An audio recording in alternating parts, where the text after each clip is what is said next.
For the ones who get it done, the most important part is the one you need now. And the best partner is the one who can deliver. That's why millions of maintenance and repair pros trust Grainger, because we have professional-grade supplies for every industry, even hard-to-find products. And we have same-day pickup and next-day delivery on most orders. But most importantly, we have an unwavering commitment to help keep you up and running. Call, click Grainger.com, or just stop by. Grainger, for the ones who get it done. That's what happens. The more you think about something spiritually, you get the answers. Whether somebody comes into your office and gives them to you, or a best friend, whatever, you're going to get an answer if you keep wanting the answer. Spirituality and the paranormal. My guest, Dr. Karen E. Herrick. She's the director for the Center of Children of Alcoholics in Red Bank, New Jersey. She had an amazing experience, a Holy Spirit encounter during holotropic breathwork training. If you've had an experience you can't explain, and it's a paranormal type of experience, you're not crazy. That's the point. She also wrote the book, You're Not Finished Yet, talks about her private practice work, and then adds a couple of chapters on spirituality and spiritual emergence experiences. The spiritual experiences that people have when they're working in recovery, how did you identify that as a challenge and a place to start working? Well, I had a spiritual experience where I felt this breath come through my body. When at a conference, I laid down and did holotropic breath work. It's supposed to put you in an altered state, and all kinds of things could happen. You could have memories, whatever, spiritual experience. And it was the first time I was ever told, do not think, just breathe. So the music was being played to activate the chakra system, which is our invisible energy system in our body. And so I didn't think, and I felt this breath eventually come into my body and go out my mouth. And I thought, whose breath is that? And then I thought, don't think, just breathe. So we breathed together, the other breath and me. And then after a while, it became very chaotic, and the trainers came over, and one of the trainers got behind my neck, and he said, hold on to my wrist, and he said, you have to push, and you have to push, and you have to push. And I'm thinking, well, why? What am I doing? But then don't think, just do what he tells you. So I did. And then I had the thought, where's my mother? And I thought, why do I have that thought? And then just keep it going. So finally, when it was all over, I laid there on the blanket, and they said I made these little baby sounds, and my fists were closed around my face, and that I had had a rebirth, that I experienced my own birth. And I didn't tell anybody at that time that I felt this breath. And then when you get up, you go and you draw a mandala, which is a Jungian picture in a circle, and it's to really let you know what happened in your unconscious.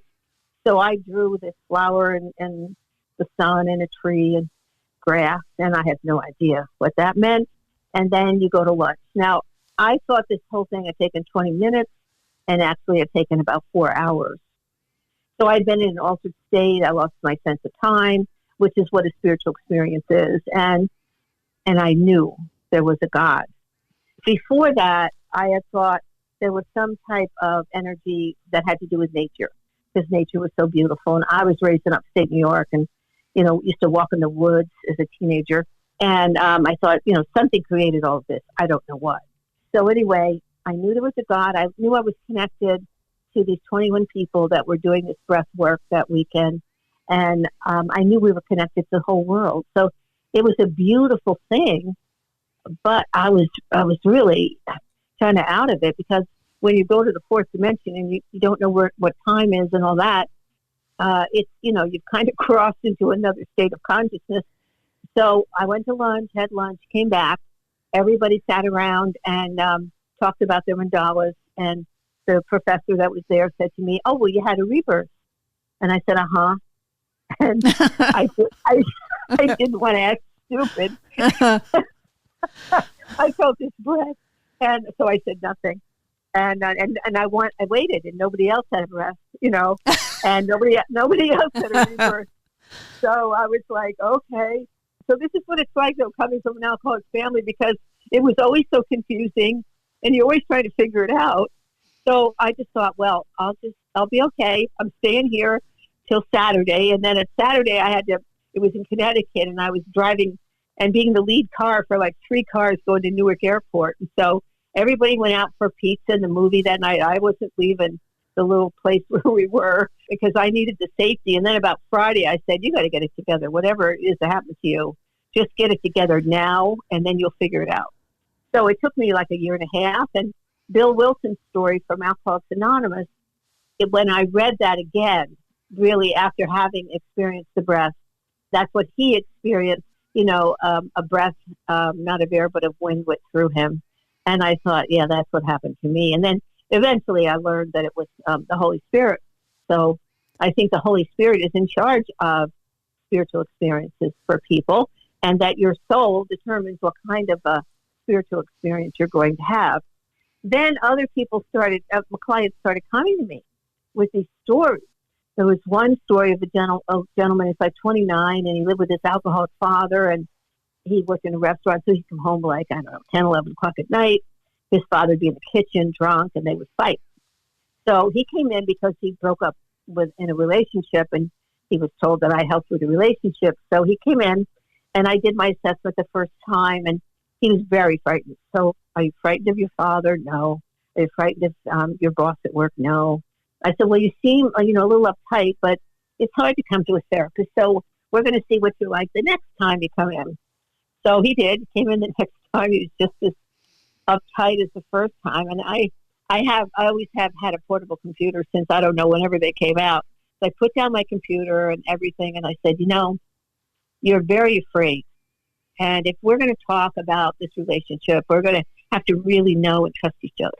So I don't know what happened to you, but I think something happened to you, and you're not telling me. And if that happened, if that's true, I need you to explain to me what happened to you because we're going to have a different level of trust. So he said, well, this one thing had happened, but his priest had told him never to tell anybody because they would think he was crazy. And I said, well, I'm qualified to tell you whether you're crazy or not. Number one, I'm qualified. Yes. Perfect. You don't look crazy right now. So he said what William James said they would always say, I don't have the words to explain this to you. And you're going to think I'm crazy when I do. And he said they had a fight, and which it was normal. However, there were some knives on the chopping block in front of his father. And his father picked up one of these knives and threw it at him. And he said, now something like a pane of glass came down in front of me, and the knife bounced off of it. Wow. So it still touches me when I hear it. And I said, okay. I said, well, that was a force field of some kind, and it was to protect you. One thing we can't count on is that that's going to happen again. So I don't want you to fight with your father. If you have to eat someplace else, and certainly don't be around him when there's knives. I said, and this happened to you? And I said, can you forget this, like your priest said? And he said, no. I said, no, you can't. And I said, the priest has never had an experience like this, and he was just trying to protect you. Now, you didn't come here for this situation, but I can give you a list of books that you could read, and there are all kinds of different spiritual experiences that we can't explain that happen to people just like this. So there are people out there like you who have had something like this, but since you're 29, I think the relationship is the most important thing. So if you ever want to investigate that, we'll talk about it. Oh, okay. And he sat in that chair, and he was so relieved because he was going to try to fake it that he wasn't crazy somehow, through our whole therapy. And then, I don't know, I had another client come in who was a recovering guy, and he said, I think we call this a doorknob issue. As he was leaving one session, he said, I leave my body at night, and I'm really afraid I'm not going to be able to get back in my body sometime. So I said, well, how do you usually get back in? He said, well, I just think about it, and I'm back in. And that's true. That's how you do think about it. That's how you get back in. If you think, I want to be back in my physical body, and you go back in. So I said, okay, well, we'll talk about that next session. So then I had to do a lot of reading that week or 2 weeks and find out what happens when you leave your body. And I found out, that Robert Monroe did that years ago. And in the 50s, and he created this Monroe Institute where if you want to learn how to leave your body, you go there in Virginia. And by the time he came back, I knew all that. And he did go to the Farber Institute for a week. he met another lady who left her body, and they lived happily ever after. So, out of body, gone. So I was thinking, if I had this weird thing happen to me, and and these people are having these things, and they're not lying to me, I know that they have had them. Other people are having them. They have to be. Yeah. So I decided to get a doctorate. So my thesis was naming spiritual experiences, and that's where I studied about 135 people who came to workshops with me at different conferences, and I gave them a pre-test and a post-test about what did they know about spiritual experiences. And a lot of them didn't know the difference between a spiritual experience and mental illness. So that was a big thing to find out, because how are they going to diagnose a spiritual experience if they can't tell the difference? And so the biggest difference is somebody who is having a psychotic break is grandiose and usually, is talking to Muhammad or Christ or somebody, and their story never stays the same. And they can't come in and out of the story like someone who had a spiritual experience. They tell you the same story every time. And also they're humble, because that's how you feel when you felt all this awe and everything. So those are the two major differences, and it's really, clarifying when you can understand that. So that was how I got into this business. And now I help a lot of people in chronic grief who, no matter what we do, after 8 or 9 months, can't seem to get out of it. And so then I started recommending mediums, and that would they please go and see if their deceased loved one would come in, because people have a lot of guilt when somebody dies, and especially if they die quickly, and they don't have time to prepare. That started to really work. I had one gentleman who came in, and his wife died, had an instant heart attack one morning when he went down to breakfast. She was dead on the kitchen floor, and left him with 2 teenage kids to take care of, and he had no idea how to do that. I got lucky with that, because the wife that died was a twin, and her sister had come to me, for a couple of years, and she went right to a medium as soon as her sister died of a heart attack, and she knew where she was, and she felt better. And so after 9 months with this gentleman, I said, look, we have to spend more time on parenting, and right now your guilt is still so high. I would like you to go see a medium. And I mentioned it a couple of times. And then he said, no, he wasn't going to do that. And I said, well, your sister-in-law went, and how is she handling this grief? Oh, much better. I said, yeah, because she knows where your wife is, and she's not worried about her. And she doesn't feel like she caused the death somehow because she was a bad sister. So that's what I want for you. So you have to do something here, and just coming to me is not working. So he said, all right, he would go. So he went. When he came back in, he was just like that young man in the chair. His shoulders were down. He was relaxed. And I said, we can't guarantee your wife's going to come in. But you lost your parents last year, or you lost an aunt and uncle 18 months ago. Somebody up there is going to come in, because love is the connection. And they love you, and they care about you, and they can see how you're struggling. And they don't want that, because they're on the other side where everything is, love, happiness, music, flowers, all that stuff. They want you to know they're okay. Somebody's going to come in. So sure enough, they all came in. It was a party, huh? It was a party. And he said, and he felt so relieved. She said it was, just the problem with her heart, and it wasn't, because he had smoked enough pot and all that stuff that he was so worried about. So anyway, then we got to do some parenting, and he said, and she told me which boy we have to really be concerned about. And I said, oh, good. Okay. So tell me everything.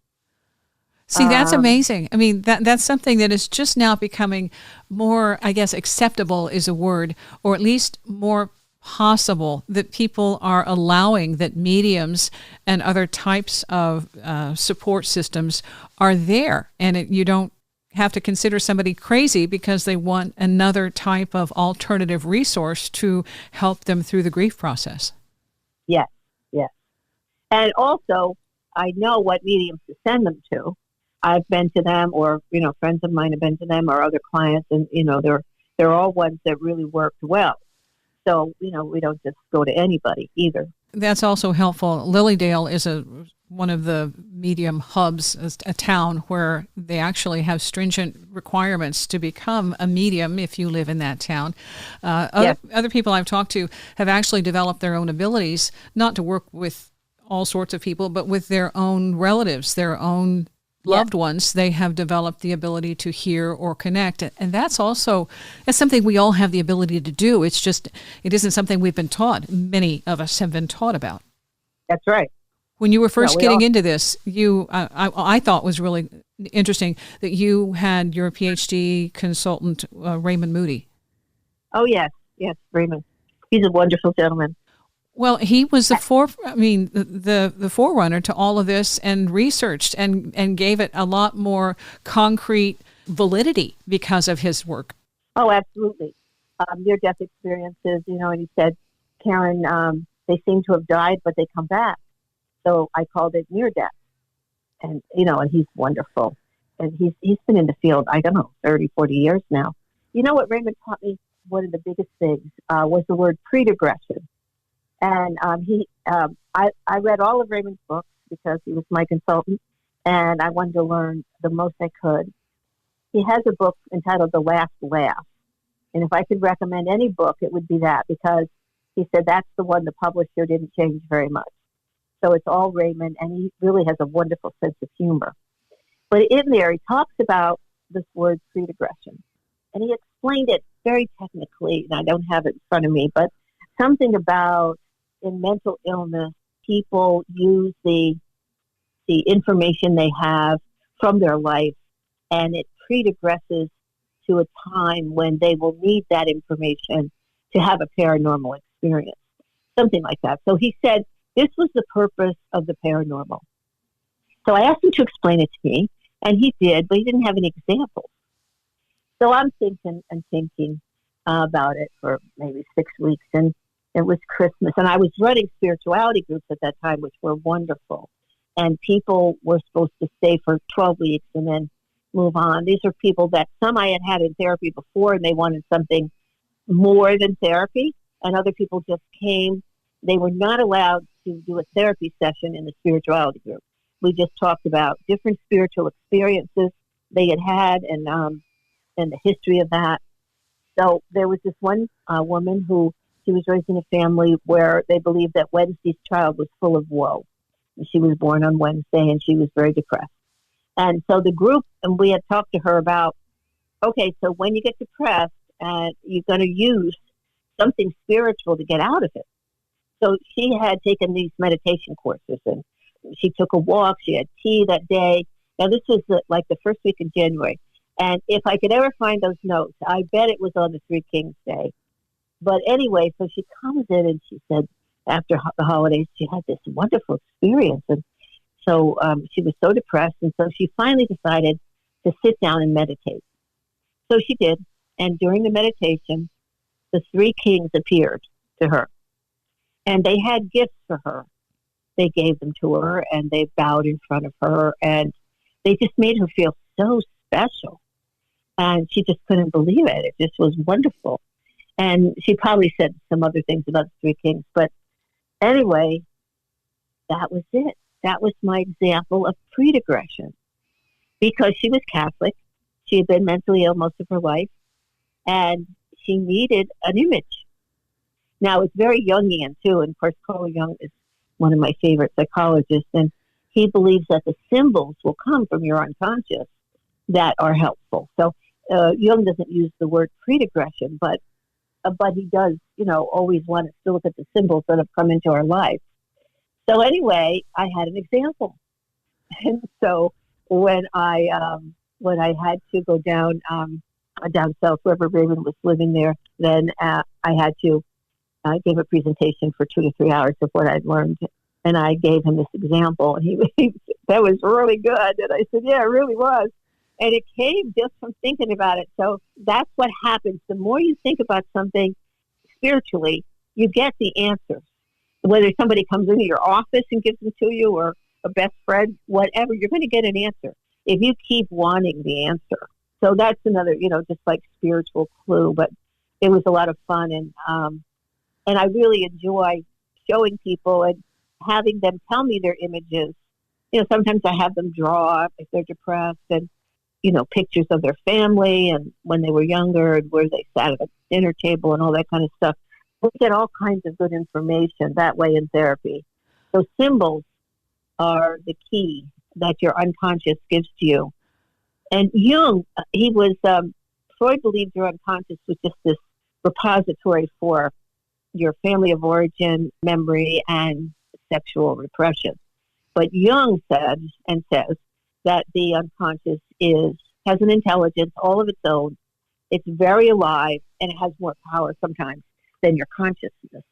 And certainly, when people have an eruption in their therapy or in their life and get rageful, angry, whatever, that is a complex that's coming up to consciousness. And so I believe the unconscious is something to really respect and to listen to, and that we're going to get symbols and ideas and thoughts and myths and different stories that somehow really connect with us, Dr. Karen E. Herrick, website, KarenEHerrick.com.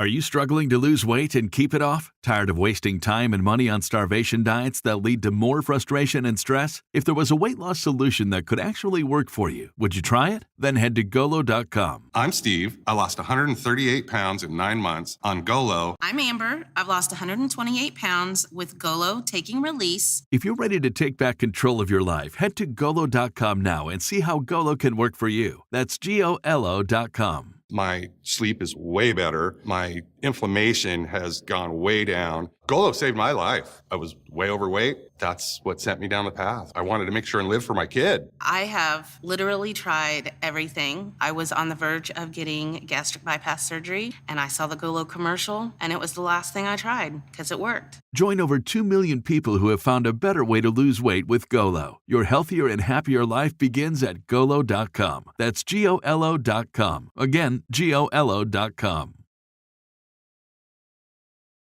Spirituality and the paranormal. My guest, Dr. Karen E. Herrick. I want to go back that word that you used. What is predegression? How do you spell that? Preter, and then gression, Gression.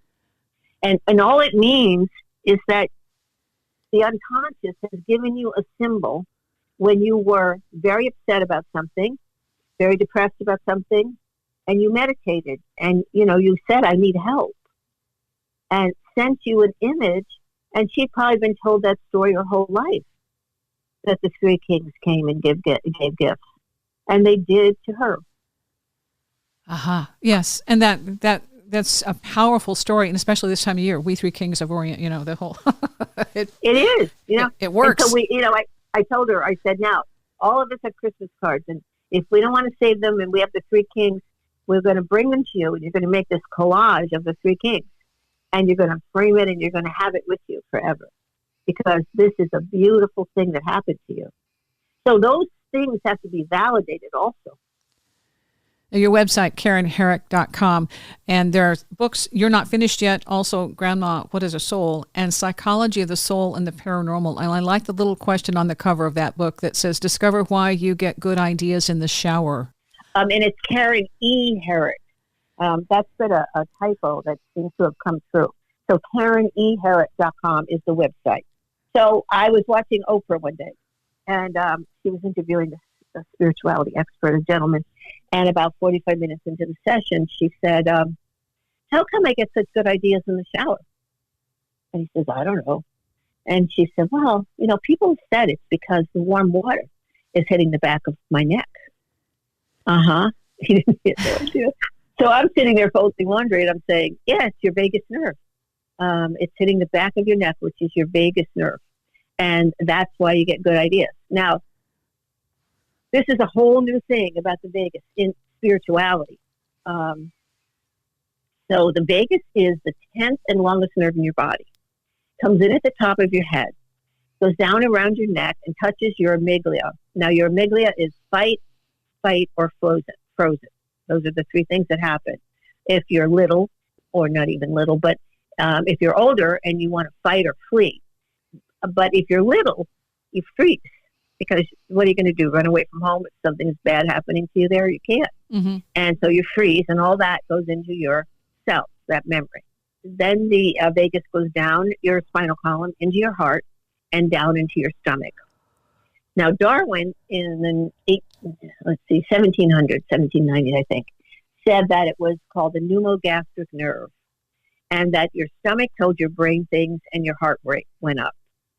And then there was Dr. Porges, who has written many books on the vagus in the physical body. So what he says is that your stomach, things are triggered in your memory, and your stomach is where you feel fear, and then it goes and then tells your brain danger, danger, and then your heart rate goes up. So we use that. I had to learn about the vagus because I wanted to help people in post-traumatic stress or panic, right? But also, what I want people to know is you have two bodies. You have a physical body, and now you have a spiritual body. And the first person that I know that said that was St. Paul in the Bible, who said you come in on the physical and you leave on the spiritual, which is true. Okay, so what does this mean now, this vagus nerve? Now we get into mediumship. How does a medium get the information they get? Well, along this vagus nerve highway that is used by your physical body and your spiritual body is housed in the solar plexus, so your stomach. And the only purpose to have a spiritual body is to take your soul to the other side when you die. So people who have had near death, or Robert Monroe who left his body, or lots of other guys in the 1920s, 10s who left their body, talk about how they did that. And it is an automatic spiritual experience. I mean, really, when you think about it, just like I felt that breath, whatever happens to these people is right around the ears. There's some kind of click, and your body turns, and you feel this. You go through a tunnel, which I believe is the vagus nerve, and you have a spiritual body that isn't bones and blood. It's atoms and protons and chemicals. And so it goes up this highway of the vagus nerve, which is now vibrating. And vibration gives something structure, and goes up to the top chakra, which is at the top of your head where your soft spot used to be. And you go out to the fourth dimension, and you have a near-death experience. And what keeps connecting you to your physical body so you don't die is the silver cord, and which they talk about in the Bible, that when the silver cord is cut, you are dead. So you go up the vagus nerve, and I believe that the silver cord is entwined with the vagus nerve. Although it's like the chakras, it's invisible. So in order to see what I'm explaining to you, you have to be clairvoyant. I am not clairvoyant. I have just researched it enough and seen enough illustrations to have gotten this far anyway. So that's how the spiritual body leaves, and you go up and you see your grandmother and all the love and people that have died before you, and then they tell you it's not your time, you have to come back. Well, when you die, you just stay there because the silver cord is cut. And it isn't cut because I said, I had a medium one time that used to come to me and I said, I want to talk to your spiritual guides. So who cuts it? Where's the knife that cuts it? Because that's what it says in the Bible. And they said, it doesn't get cut, it just stops vibrating. So something that stops vibrating is going to just be loose. I remember when I had that experience and saw the silver cord, I was out of my body, away from the planet, and looking down at the silver cord, and I thought, well, what if I undid it? What if I just, let it, and because it was attached, and so you would have to do something to disconnect it. And I thought, well, maybe that wouldn't be a good idea because that was my way home. But I did see it, I thought, oh, I'm so glad, because so many near-death people say they don't see it. Yeah. Well, that was just an OBE. That was, there was no death thing involved. I was just out and about floating, and I knew I was out of my body because when I saw the cord, I thought, oh, that's a telltale sign. I'm out and about. And so it wasn't dramatic. It was just a curiosity. And then I thought, yeah, maybe not. That was the last time I saw it. They knew better. You have no idea how happy I am that I talked to somebody today who saw the silver cord. I think it's wonderful. Yeah, well, yeah, it's actually I was really shocked when I saw it. And I've heard about this. I didn't expect to see it, but boy, it sure does exist. Usually, I don't see it, and so that was one of those. Yeah, that was one of those things of it was for whatever reason I think I was allowed to see it, and then when that was my response of, well, what if I cut it? They decided, okay, let's not tempt her. Yeah, we're not going to do that. So we're on to better things now. Okay, there's another thing too with people who have these experiences, and it's a spiritually transformative experience, and that's what I've had. And I knew that at the time I didn't have words for it. I was 11 years old, and a girlfriend said, "Do you accept the Holy Spirit?" And I'm thinking, well, why not? Yeah, sure. And I said yes. And then my whole body, it was like a glowworm experience, and that's how I related it, and I internalized it, was that I was a glowworm, and I had a glowworm experience. And I told her, and she thought I was nuts. So I didn't talk to her about it anymore, but she's the one who triggered it. Or at least me saying yes was what triggered it. But it was, that's when you were talking earlier about people not having a way to express these kinds of experiences, and to think that they'll be considered crazy as a younger child trying to tell these experiences. That's a challenge. Absolutely. That's right. You need to be validated by somebody who understands, even if they haven't had this happen, that it can happen. We need more therapists who understand this, because somebody who's had a near-death experience usually waits 7 years before they even talk about it. Yeah. So when they talk about it, they need somebody that says that this is called a near-death experience, right? I mean, you need to validate it for that person. Well, and there are organizations now that did not exist 15 years ago. The Near Death Association, the INS Association, those weren't around. Those are actually recent in our history, to be able to have as very solid and reputable at this point resources for people who've had these experiences, or if they don't want to talk about it, just at least go and get some more knowledge and support about what other people have experienced. That's right. And that's the best thing, to be in a group of other people that have had something, and everybody has a little different thing, because whatever their sole purpose is how it's going to be expressed in their body. But I think it's wonderful that you saw the silver cord and you talk about it. That's great. Okay, now your holotropic breath experience, that when you had that, had you heard anything about? Did you even think that was a possibility? No, I went there. I was completely naive. I had started my business, the Center for Children of Alcoholics, and I kept going to conferences and getting more education. I was up in Massachusetts, and I was listening to Claudia Black, who talks about children of alcoholics, and I was having tea, and this lady comes and sits down, and she says, if you like Claudia Black, she said, you'll really like Jacqueline Small. And I said, who's Jacqueline Small? Well, she's a social worker too, and she's from Texas, and she teaches holotropic breath work. Oh, that's interesting. And that's it. I never saw this lady again. But this is how these little things come into your life. So you have angels that drop this stuff, right? Yeah. So 6 months later, I get a brochure in my mail, and it's from Institute of Transpersonal Psychology. I had no idea what they did. And Jacqueline Small was having a conference in Connecticut the same week that my last daughter, who was still a teenager, was going to sleepaway camp. So I was going to be free. So I called up and said, well, I'd like to come. And they said, well, it's a 9-month educational program, and it costs $5,000. And I said, oh, well, I don't have $5,000. And they said, well, there's a guaranteed student loan. If you apply, you'll get the $5,000. I said, you're kidding. I said, no.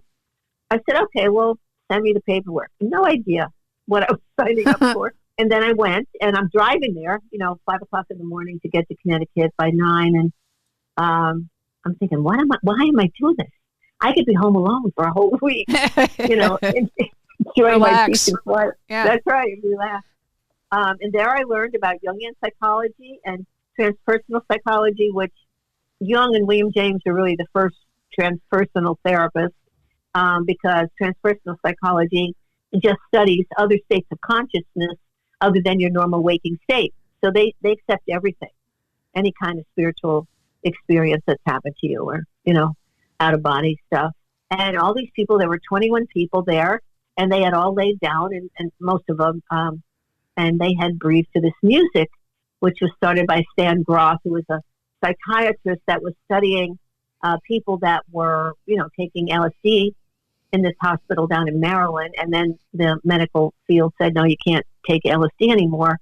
So he discovered this breath work that could take you to an altered state. Mm-hmm. And then he was studying the spiritual experiences that came from that. I had no idea about any of this. All I knew was on Wednesday we were going to lay down, we were going to breathe to music. And so I had to pick a partner, and the partner sat next to you, and if you needed water or to be helped to the bathroom or something. So anyway, the person that I picked said, well, I've done this before, and I go into the state where my hands and feet freeze. I said, do you think I could do it first? Because I just like to do it with no idea of what it is, because I really don't have an idea of what it is. Oh, sure. You can go first, he said. So anyway, I did that, and that's what happened to me. and when I woke up and stood and saw all the people that, I came on Sunday, and there was a woman under a tree, and she was saying something like, in a past life, I was a tree like this. And I thought, oh my God, what have I signed up for? Yeah. But when I saw all of them, or half of them, that were laying down and having their own experience, and I loved all of them. I thought, this is really weird. Uh-huh. But it was that knowing there was a God and that we were all connected. See, that's what's so fascinating about it. That's something that, that moment, all of a sudden, you are a whole different person because of this experience, and there was no way to prepare for it. And then, of course, the recovery from that took a little while because, yes. There was nobody there to say, this is what, I told you had rebirthed yourself, but there was more to it. Oh, absolutely, yeah. But then I thought, a rebirth. Because I think I just watched George Bush movie, and my grandson was with me, and he said, what happened to him in the woods? And I said, I think it was a rebirth. Because he saw the sun and all this stuff, So that was my idea, George Bush's rebirth. Yeah, there you go. They're perfect. Well, okay. So for right now, though, you are doing, I love, there's one that you're a webinar, Soul Through Time and Space, examining the evidence-based practice considerations of transpersonal psychology. That's coming up in January. But that sounds really fascinating. Yeah, I talk about the soul from a Jungian perspective because Jung believed that we had a soul purpose, and that was our job in this life, was to find out what our soul purpose was. So the soul is derived from God and is placed in utero as a particle of energy when you are born. Now, the soul is not born, it's created. Therefore, it doesn't die, it's immortal. So therefore, it has to go to the other side somehow, and as I explained, that's why you have a spiritual body. So atoms and molecules are then formed by God, and the ethereal, astral, or spiritual body is part of the soul. And in utero, the spiritual body then covers itself with our physical matter. So our physical body grows and the spiritual body grows. That's why when somebody does go to the other side and it becomes a spirit, if they have controlled their energy enough, they can come into your bedroom at night and you can see them. And that's a spirit that's pretty evolved because they're using their energy to look like the last time you saw them. Mm-hmm. But anyway, so that's what a soul is. And how do we find out what our soul purpose is? Jung he talked about the unconscious, and it had 5 layers, his unconscious. So the first layer was your life and what happened to you. And the second layer was your parents and what happened to them and how that affected you. The third layer was DNA, your genealogy, your relatives you never knew. And he believed that some of those people had left jobs unfinished, and it was our job to finish it. So he believed in doing genealogy, and he would have people do that in their therapy with him. And then the fourth layer was your culture or your country. So how did that affect you? And then your fifth layer was your self/soul. And so your real self was in your soul. As I explained, you have a conscious and an unconscious, and your ego's right in the middle there. And the ego doesn't believe you have an unconscious, so you have to teach it that. And then as you're working on all these levels in therapy, So tell me what happened to you as a child. What were your parents like? What culture did you come from? All of that stuff, as you're bringing that to the surface to consciousness, your unconscious is getting less and less. And then eventually the soul self, which is at the bottom, is just coming up, trickling up. And then you will get some kind of spiritual experience or aha moment, or you'll take a different class, or you'll change jobs. Yeah. And all of that will then eventually teach you what your soul purpose is. Now, I also believe in astrology. So I've had the same astrologer for over 20 years. And so every year I have my astrology chart read. And so I know what month's going to be good for this or that. And I just write it down in my calendar and I forget about it. But that helps because my astrologer believes I was supposed to be a therapist. And I believe that too now. Yeah.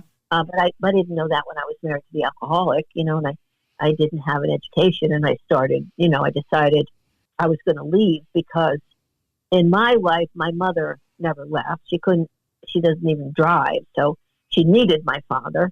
And then she was always saying, well, we have to ask your father. And I'm thinking, why? Why are we asking him? Because he's usually drunk. He can't say enough straight. I don't know why we have to listen to him. So it didn't make any sense. Mm-hmm. In alcoholic families, that's pretty true. Like the kids understand the alcoholic drink. That's not hard. But they don't understand the spouse if the spouse stays. Because the spouse is who's keeping us here. As a kid, you want to get out. Uh-huh. Yep.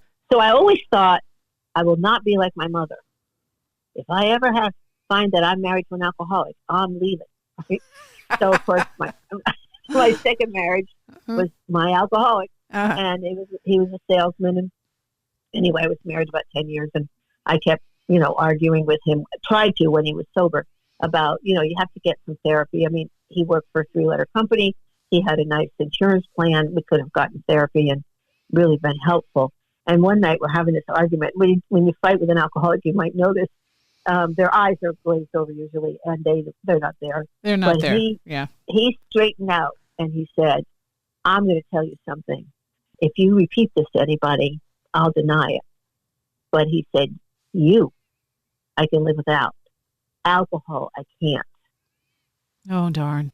And I thought to myself, I mean, I felt like I'd been slapped, right? Yeah. But I thought, oh, there it is. That's what I've been worried about my whole marital life. Because I got married for good. Mm-hmm. And now I have permission to leave. Yeah. Because now I know. And I mean, it was so real when he said it. That was nice. That was clarity. That was a gift. Yeah. Yeah. But he was honest. He could not let go of that addiction. And he was just tired of arguing about it. Yeah. It's like, okay, we're done. We're done here. Okay. Right. Okay. Yeah. You're going to lose if you stay with me. Okay. And that was like, well, okay, I'm not losing. See you. Bye. Right. Okay. Well, that's part of it, though. I think that was something you needed to see, that you were strong enough, unlike your mom, to say, I'm done. And so that was the first hurdle, was to prove that you had enough internal fortitude to follow up on what you had pledged to yourself. Yes. And I went into therapy immediately. And if I hadn't been in therapy, I mean, she really helped me, because it's not easy to divorce an alcoholic who doesn't want his image damaged because you're saying that he has a problem. Yeah. And you're the bad person. So, that's right. Yeah. Mm-hmm. Yeah. Okay. I love the poodle, the website with your poodle. This is a beautiful, beautiful dog. Thank you. She's my French call her Parquet Poodle. I got her after Hurricane Sandy. I lost the bottom half of my house. I had to lift it 8 feet. In January, I'm thinking, I got to have a bucket list here because your life could change any minute. And so I wrote one, and I'm there. I always wanted a poodle, a standard poodle. I didn't even know what a standard poodle was. And so anyway, I was reading the New York Times Magazine section, and there was Candace Bushnell had these beautiful poodles in this picture, because she had just written a new book, one on either side of her, and they're black and white. And I thought, wow, those are beautiful poodles. Yeah. So I had a friend come over, and we were having dinner, and she was supposed to be a dog person. Some of these dog people, they're a little, narcissistic. So anyway, she says, those aren't poodles. I said, really? What are they? She said, well, I don't know what they are, but poodles are not 2 colors. Well, the Partey people say that's how it was in the beginning. So I don't know if that's true, because I didn't get involved in all that argument. So I thought, well, after dinner when she left, I knew she was an author. She'd have a website. So I went on it, told her my story, and I wanted to know where she got these poodles. And so she wrote back at midnight that night, which was great, and said she got them in Texas. And yes, they're poodles, and they're called Partey. And that's how the French say it, but Americans say party. So she's a party poodle. And so I emailed those people, and they said, well, in March, we'd have a whole, new group of them, and you could pick one off the internet, which I did. And she came to me, United Pet Care, on Memorial Day. Oh, she's adorable. I mean, and they have such a unique personality, too. There's when they're in the room, they are the star. Oh, she is. Yeah. And she knows it. And her name is Emma Young Herrick. So, because I thought Emma Young was quite the model for the wife, because he had an affair with someone for 14 years, and that woman was invited to Sunday dinner every Sunday for 14 years. And Emma kept her family together, and she and Carl Young loved each other, and he just said he needed this, And she had 4 or 5 kids, so she probably thought, well, what's another plate? He probably does need it. So Emma has been, she's really a lovely dog. KarenEHerrick.com. KarenEHerrick.com. Okay, I'm going to make sure I got that right. And do you go by Reverend Karen, Dr. Karen? What's Mostly it's doctor, yeah. Okay. Because I'm not the usual Reverend. That's the Interfaith Ministry, and I went there because my father was Protestant, my mother was Catholic. I wanted to know, is there just one God? And I found that out, and then I thought, well, maybe I'll just get ordained. And so I did. And really what I help people with is psychologically, if they want to leave their religion or they're feeling guilty because they don't do their religion the way their parents would like, so a lot of that is help, because I can understand the different types of religion. Well, and once you've had a spiritual, the experience that you had, it's all one. As you saw, the boundaries are gone, all the walls are gone. We are all connected, and having that experience makes life a lot easier. Absolutely. No, you just know. Okay, so the book, which one are you recommending right now? If they want to know about the vagus nerve and spiritual experiences, it would be book number 3, which is The Psychology of the Soul and the Paranormal. And they can get that through Amazon. And Grandma, What is a Soul? My grandson, when he was 5 or 6, said he didn't want me to die. And so we're in the car. And I said, well, I'm not old enough to die. I kind of lied. And I said, but when I do, my soul will come back and watch over you. And he says, Grandma, what is a soul? Okay, whoops, yeah. So that's a children's book, but it also has a section for parents, and people have used it when they've lost a loved one and told children, they read the story about how Grandma comes back and watches over him, and then you're not finished yet. That was my first book that I wrote, and it was about living in an alcoholic or drug-addicted family and the different roles that the kids take on in that family. These are roles that children have in any family. And of course, the statistic is that, 95 to 98% of the families in the United States are dysfunctional on some level. So that dysfunction is normal. But I think whether you have a dysfunctional or a happy family, you have the oldest is the hero child, usually. This is just generally now. They bring pride to the family, get good grades, do well in sports, help the parents with the other kids, that kind of stuff. The second child is the scapegoat or the problem child, and that's usually the child that brings the family into, or the parents into counseling, because they just don't know what to do with this child, because he or she shows so much anger and really shows the anger for the whole family. That child really helps the therapist, because one of the things you tell them is that it's not just you. So let's see if we can try to figure this out, and then you won't be blamed so much. And then there's the third child, who is the lost child, quiet, shy, and sensitive. Spends a lot of time in their room, likes to read books, just kind of follows the other kids. Fourth child is the mascot or the clown, which we've all had in our classroom. Somebody that will just use a sense of humor for any reason to get attention. Those two, the clown and the lost child, have more mental illness in adulthood because they really have no idea what they're feeling. And then in some models, there's a placater child who just tries to make everybody happy, and usually ends up being very resentful, because if I'm trying to make you happy, The thought is that one of these days you're going to turn around and try to make me happy, but that doesn't work if you're just placating all over the place. So those are the roles, and usually we take on at least two of those roles. An only child would take on all of them at some time. I start out with that usually in talking to people when they come in, and what was your place in your family, and what was your role, and what do you think about your other siblings like this, and get a sense of the family first. The timing for this is perfect. Something for everyone. If you're interested in dealing with the alcoholic personality, or if you've had a spiritually transformative experience, then it's all here. Yes. And so I thank you. It's been delightful talking with you. Thank you. Dr. Karen E. Herrick. Website, KarenEHerrick.com. HERRICK. If you've had a paranormal experience, you're not crazy.